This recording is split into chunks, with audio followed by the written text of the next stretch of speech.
In the name of the Father, and of the Son, and of the Holy Spirit. Amen. Glory to Jesus Christ. We read today in the book of Genesis this pivotal moment in the story of Abraham, when the son that he's been given by the grace of God, Isaac, in whom he's been told this promise to make him a great nation will be fulfilled. This son is asked of him as an offering to God. So he goes to the place where he's directed. He prepares to offer his son as a sacrifice, and of course, an angel of the Lord comes and stops him at the last moment. And then, through Abraham's willingness to relinquish this promise that he's received from God, the promise to him is intensified. He is given this greater promise of blessings to come through him and his descendants. And so, as we hear in the book of Job, the Lord gives and the Lord takes away. And as we see in this story, and indeed in the book of Job, in many cases, through taking away, he gives more abundantly.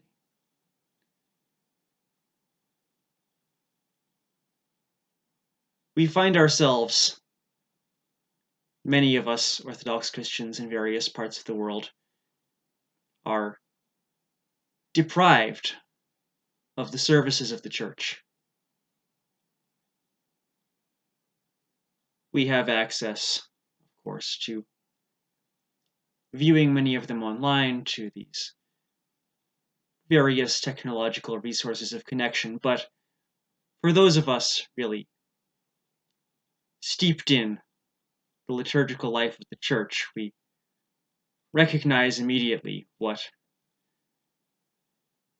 weak substitutes these things are, and indeed that they are no substitutes at all for that great and glorious liturgical assembly that, with the sacrament of partaking of the body and blood of Christ, is the most precious thing that we have been given in the church.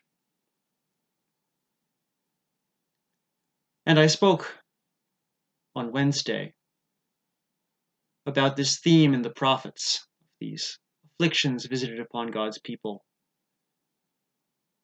and then this great restoration that follows on it.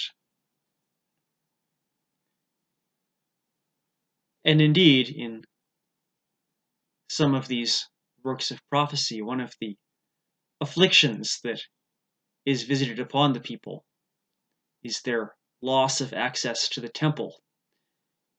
Of course, in the prophets of the Babylonian exile, this comes when the Babylonians destroy and pillage the temple in Jerusalem.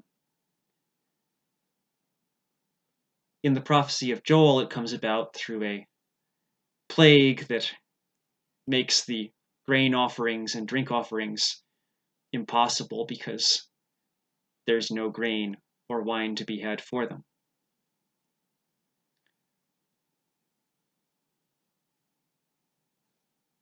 And so now, too, we feel, or we ought to feel, as people of the liturgy, people of the assembly of the church, as people of Christ's body and blood, this great anguish of separation, this great calamity that comes upon us, and yet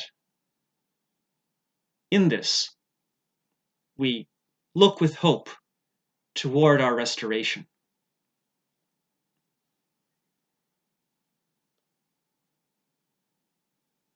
we, like Abraham,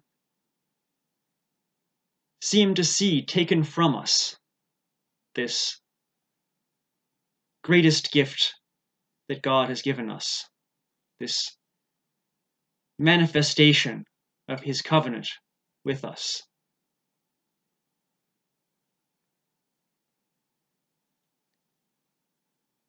But like Abraham, we must accept in faith what we have been given.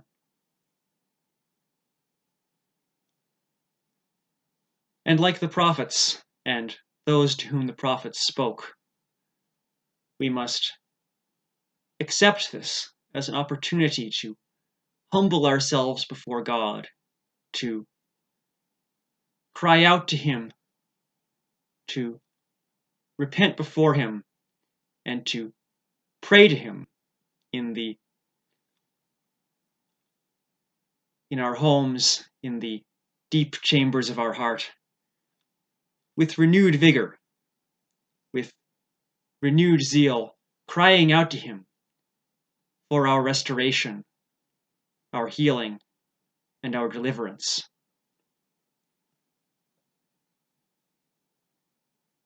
And if we accept this with faith and repentance, with prayer and crying out to God, we have this promise of restoration that we hear from the prophets.